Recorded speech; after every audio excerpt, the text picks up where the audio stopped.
Hello everyone, in this video, I will show you how to convert Photoshop PSD files to Illustrator AI. First, right-click on any PSD image file and go to Open With. Now click on Choose Another App from the list of applications. Select Adobe Photoshop. Once it is open, click on File in the top left. Then select Save As. In the Save As type drop-down, choose Photoshop EPS. Click Save and then select your desired EPS options. Go back to your desktop and you will see the saved image in EPS format. Now open your web browser and search for Adobe Illustrator. You will find many websites, but look for the official Adobe Illustrator site. Click on the first link that appears. Once on the Adobe Illustrator site, click on Free Trial.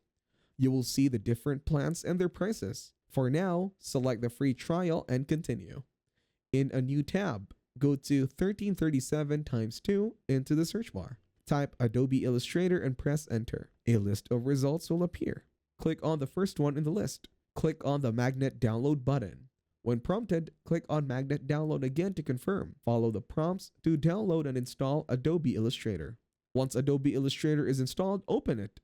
Now you can open your EPS file in Adobe Illustrator and save it as an AI file. If this video was helpful, please consider leaving a like and subscribing to the channel. With that being said, I will see you in the next video.